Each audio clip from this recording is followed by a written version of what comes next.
Hello friends, welcome to your own channel share market news daily bells. आज हम बात करेंगे top 10 stocks to buy from Monday, और you can also say that कि top 10 stocks to watch on Monday. So guys, अभी के जो current market scenario के हिसाब से हम बात करेंगे उन टॉप 10 स्टॉक्स के बारे में, जो कि मंडे से काफ़ी अच्छा, नेक्स्ट वीक की अगर मैं बात करूँ, काफ़ी अच्छा मूवमेंट हमें उन स्टॉक्स में देखने को मिल सकता है। मैं ये नहीं कहता हूँ कि आपको वो स्टॉक्स खरीद ही लेने चाहिए, आपको खुद का भी एनालिसिस करना है और आपको ऑब्जर्व करने हैं वो कॉल्स। आप चाहें तो पेपर ट्रेड भी कर सकते हैं उन स्टॉक पे, as per you wish. Okay, तो चलिए वीडियो को शुरू करते हैं। लिस्ट में जो सबसे पहले नंबर का स्टॉक है वो है बजाज फाइनेंस लिमिटेड। हालांकि स्टॉक पिछले 2 महीने से 60% से भी ज़्यादा गिर चुका है, और अगर देखा जाए तो 3 हफ्ते में सिर्फ 9% की ही इसमें बढ़ोतरी देखी गई है। लेकिन फिर भी अगर मैं स्टॉक की बात करूं तो इसका जो स्ट्रक्चरल एसेट ग्रोथ है एंड जो रिटर्न ऑन इक्विटी है वो काफ़ी पोटेंशियली एक्सपांड हो रही है। एंड अगर इसकी वैल्यूएशन की भी हम बात करें तो करंट लेवल पे काफ़ी अट्रैक्टिव है इसकी वैल्यूएशन। तो फर्स्ट नंबर पे गाइज ये वाला स्टॉक है जो मैं चूज़ करता हूँ, इसको भी आप मंडे को देख। दोस्तों, बढ़ते हैं नेक्स्ट स्टॉक की ओर, जो कि है हेवल्स इंडिया लिमिटेड। जी हाँ, आप सब सोच रहे होंगे कि हेवल्स के तो अभी Q4 के रिज़ल्ट भी काफ़ी ख़राब आए हैं, जिसमें कि 20% का ईयरली ड्रॉप भी हुआ है, और इसमें 8 बिलियन के जो सेल्स लॉस भी हुआ है कंपनी को। तो उसके चलते आप लोग काफ़ी इस स्टॉक को अवॉइड करने का सोच रहे हो, लेकिन ऐसा बिल्कुल भी नहीं है। स्टॉक अगर मैं स्टॉक की बात करूँ तो फंडामेंटली काफ़ी अच्छा स्टॉक है। हालांकि अर्बन मार्केट को काफ़ी टाइम लगेगा, क्योंकि कोरोना वायरस के चलते अर्बन मार्केट में जो भी मूवमेंट होगा या जो भी उसकी रिकवरी होगी वो एक की फैक्टर रहेगा हेवल्स के वापस एक एक बाइंग लेवल पे आने के लिए।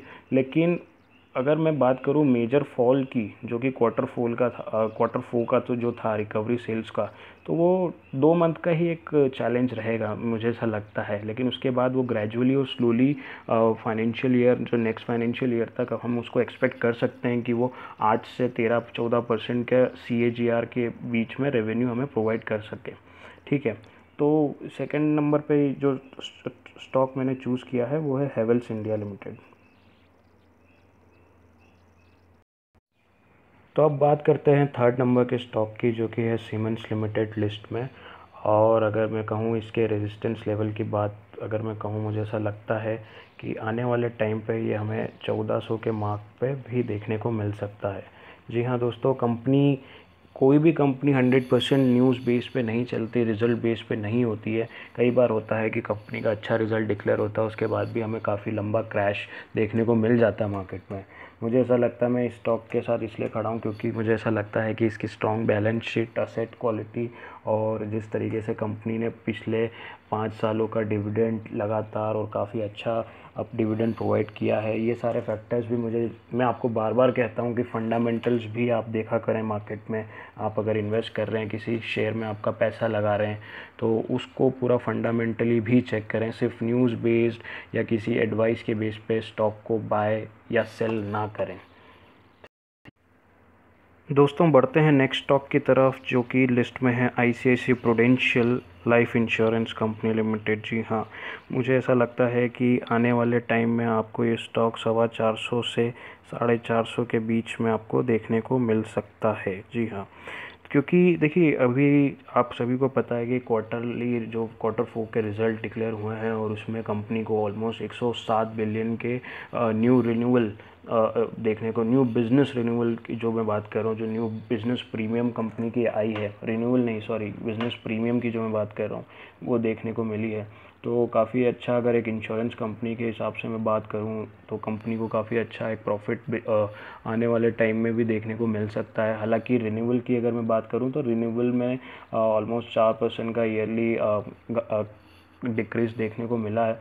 लेकिन फिर भी ओवरऑल देखा जाए तो नेट प्रीमियम इनकम जो है वो इंक्रीज़ हुई है कंपनी की। तो यही है इस स्टॉक में। तो ये आपको 425 से 450 के बीच में आप ये स्टॉक को देख सकते हैं।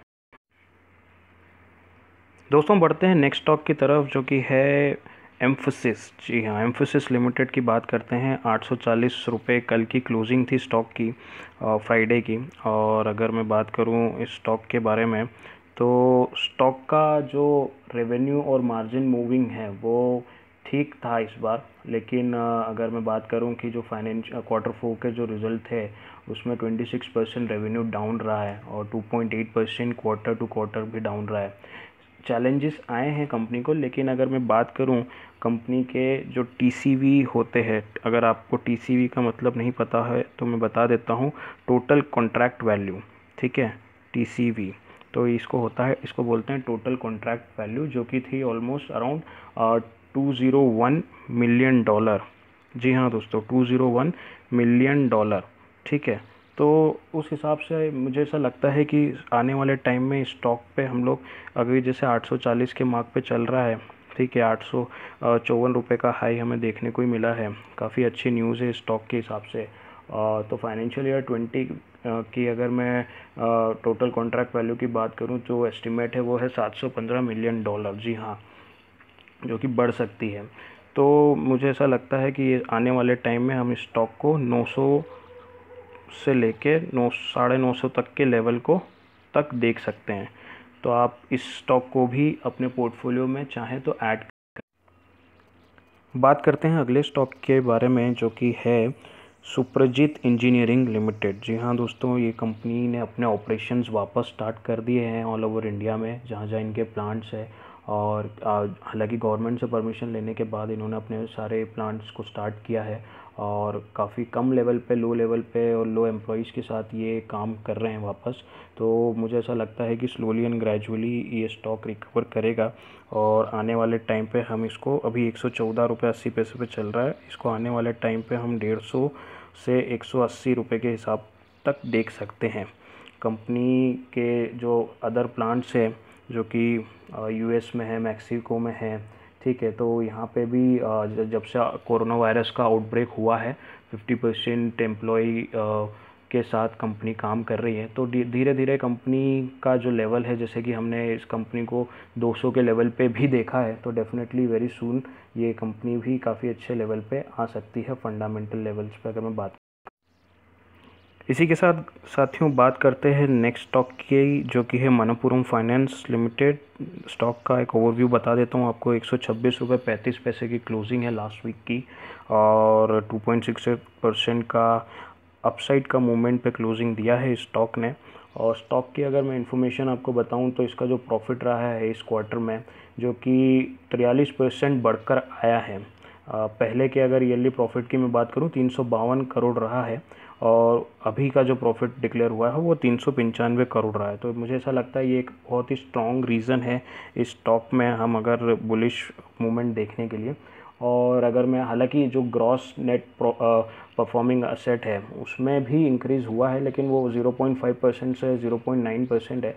हालांकि फिर भी कंपनी कंट्रोल कर लेगी इस चीज़ को आने वाले टाइम पे, क्योंकि अभी कोरोना वायरस के चलते काफ़ी जो रिकवरी सिस्टम है वो तो ये कर नहीं पाएंगे, लेकिन हाँ स्लोली एंड ग्रेजुअली जो ईएमआईज़ हैं, जो भी इनके इंटरेस्ट रेट है, सारी चीज़ों में ये कंपनी कुछ ना कुछ अच्छा डिसीजन लेगी। तो इस स्टॉक को अगर मैं बात करूं इस स्टॉक के रेजिस्टेंस लेवल की, तो आप इसको भी 150 से 160 के अराउंड आप इसको भी देख सकते हैं। बढ़ते हैं नेक्स्ट स्टॉक की तरफ, जो कि है एबीबी इंडिया लिमिटेड। गाइस अभी का एक ओवरव्यू दे देता हूँ। लास्ट वीक का 823 रुपीज़ की क्लोजिंग हुई थी, 1.57 का डाउनफॉल देखने को मिला था क्लोजिंग सेशन में इस स्टॉक के बारे में। लेकिन अगर मैं आपको बता दूं काफ़ी स्ट्रॉन्ग और काफ़ी, अगर कैश फ्लो की बात करूं तो फिर ऑलमोस्ट 15 मिलियन का कैश फ्लो ऑलरेडी है कंपनी के पास। ड्यूरिंग दिस मैं बात करूं क्वार्टर में कोई भी प्रॉब्लम नहीं हुई है इस कंपनी को। और मैं आपको ये बताना चाहता हूँ कि कंपनी के पास काफ़ी अच्छी पहले भी डील रही है, चाहे एनर्जी से या टर्बो चार्जिंग इंडस्ट्रीज़ की हम बात करें। और हाल ही में ही कंपनी को बहुत ही बड़े कॉन्ट्रैक्ट मिले हैं, जो कि इंडियन रेलवेज से मिला है। और अगर मैं बात करूं कि कुछ एक्सपोर्ट ऑर्डर्स मिले हैं मोटर्स कंपनीज़ की तरफ से। तो इस स्टॉक को भी आप अपने पोर्टफोलियो में ऐड कर सकते हैं। अभी 823 रुपये की प्राइस चल रही है, तो मुझे ऐसा लगता है कि आने वाले टाइम पे इस स्टॉक पे हम देख सकते हैं कि 900 का लेवल भी ये स्टॉक टच कर सकता है। तो आप इसको 900 के लेवल के लिए भी देख सकते हैं आने वाले टाइम पे। तो गाइस बात करते हैं नेक्स्ट स्टॉक की, जो कि है लिस्ट में मारुति सुजुकी इंडिया लिमिटेड। दोस्तों ओवरव्यू बता देता हूँ। काफ़ी टाइम से अगर मैं बात करूँ, अगर एक वीक के चार्ट पैटर्न की बात करूँ तो ठीक ठाक रहा है, और अगर एक मंथ की बात करूँ या पिछले 6 महीने की बात करूँ तो काफ़ी गिरा है ये स्टॉक। जो कि काफ़ी मतलब अनएक्सपेक्टेड रहता है स्टॉक के बारे में। इस बार के जो रिज़ल्ट है जो डिक्लेयर हुए थे उसमें भी 16% का वॉल्यूम डिक्लाइन हुआ था। और एक ऑब्वियस रीज़न है कि जो एज़ पर जो करंट सिनेरियो चल रहा है और जो सेल्स का जो रेशियो कम हुआ है उसकी वजह वो भी एक बहुत बड़ा रीज़न रहा है कि स्टॉक का जो मूवमेंट है वो डाउनफॉल जो स्टॉक में हमें देखने को मिल रहा है। बट स्टिल मुझे ऐसा लगता है कि आने वाले टाइम पे जैसे जैसे कंडीशन ठीक होगी तो स्टॉक ने पहले भी काफ़ी कमा के दिया है इन्वेस्टर्स को, और आने वाले टाइम पे भी मुझे ऐसा लगता है जब चीज़ें ठीक हो जाएगी और कंपनी अपनी अलग अलग स्ट्रैटेजीज़ के थ्रू अगर सेल्स में इंक्रीज़ करेगी, अगर फॉर एन एग्ज़ाम्पल अगर मैं आपको बताऊं जो मार्केटिंग कॉस्ट है और ये सारी चीज़ें जो कि उनको अपने हिसाब से पूरा कॉस्ट स्ट्रक्चर बना के कैश फ्लो इंक्रीज़ करके अगर सेल्स कंपनी बढ़ाती है तो डेफिनेटली आने वाले टाइम पे हम इस स्टॉक को भी एक अच्छे लेवल पे देख सकते हैं। स्टॉक के रेजिस्टेंस लेवल की बात करूं तो आने वाले टाइम पे आप इससे 5300 से 5500 तक आप इसको देख सकते हैं। तो ये इस स्टॉक के बारे में मुझे आपको डिटेल बताना था। आप इसको भी चाहें तो आप अपने पोर्टफोलियो में ऐड कर सकते हैं। गाइस, जो मैंने ये 9 स्टॉक्स आपको बताए हैं इसमें आपको ब्लाइंडली बिल्कुल फॉलो नहीं करना है, इसमें आपको अपना खुद का भी एनालिसिस करना है। ये मैंने आपको कुछ बेसिक पॉइंट्स बताए हैं कि आप इन स्टॉक्स को देख सकते हैं, वॉच कर सकते हैं, तो आप अपना खुद का भी एनालिसिस करिए जैसा कि मैं आपको हर वीडियो में बताता हूँ। गाइस, तो बढ़ते हैं नेक्स्ट स्टॉक की तरफ जो कि इस लिस्ट का आखिरी स्टॉक है, जो कि मेरा पर्सनल फेवरेट भी है, जो कि है रिलायंस इंडस्ट्रीज़।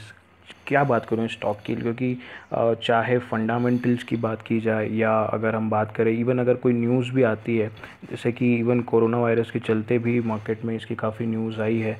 न्यूज़ कह लो, आप बैलेंस शीट की बात कर लो, कैश फ्लो की बात कर लें, हम फंडामेंटल्स की बात कर लें, तो even this stock is actually a best stock of in listed in NSE, तो मुझे ऐसा लगता है। और अभी हाल ही में ही जो कि रिलायंस इंडस्ट्रीज़ ने अभी 53,125 करोड़ का राइट इशू ओपन किया है, राइट्स इशू, तो जो कि मई 20 को ओपन होगा और 3 जून तक क्लोज़ हो जाएगा। मतलब कंपनी का एक काफ़ी फंडामेंटली स्ट्रॉन्ग है बाय नो डाउट, मुझे ऐसा लगता है। और डेफिनेटली इसको आने वाले टाइम पे अगर आप देखें जैसी चीज़ें स्लोली एंड ग्रेजुअली ठीक होती है तो डेफिनेटली ये स्टॉक मुझे ऐसा लगता है जिस तरीके का ये रिलायबल स्टॉक है तो इसको आप बिल्कुल 1800 के मार्क पे भी देख सकते हैं आने वाले टाइम पे। और अगर मैं शॉर्ट टर्म ग्राउंड्स पे अगर आप जानना चाहते हैं कि फॉर अ वीक या फॉर अ मंथ, तो डेफिनेटली आप इसको 1453 की अभी क्लोजिंग थी लास्ट टाइम की। तो आज की ये जो न्यूज़ है तो मंडे को मुझे ऐसा लगता है कि काफ़ी अच्छे मूवमेंट के साथ ये ओपन हो सकता है, काफ़ी अच्छे वॉल्यूम के साथ। तो आप इस स्टॉक को देख सकते हैं 1600 तक के लेवल तक नेक्स्ट वीक क्लोजिंग तक। ठीक है, तो गाइज़ यही मुझे इन स्टॉक्स के बारे में ही आपको बताना था। ये थे top 10 stocks to buy on Monday. आप चाहें तो इन्हें देख सकते हैं, बिल्कुल मंडे को वॉच कर सकते हैं जैसा आपको फिजिबल लगता है। और अगर ये वीडियो आपको पसंद आई है तो वीडियो को लाइक करें, उससे मेरा मोटिवेशन बढ़ेगा। और जो भाई मेरे वीडियो पे पहली बार आए हैं, चैनल पे पहली बार आए हैं, तो चैनल को सब्सक्राइब करें और इसको ज़्यादा से ज़्यादा अपने फ्रेंड्स को शेयर करें। ठीक है, थैंक्स फॉर वॉचिंग।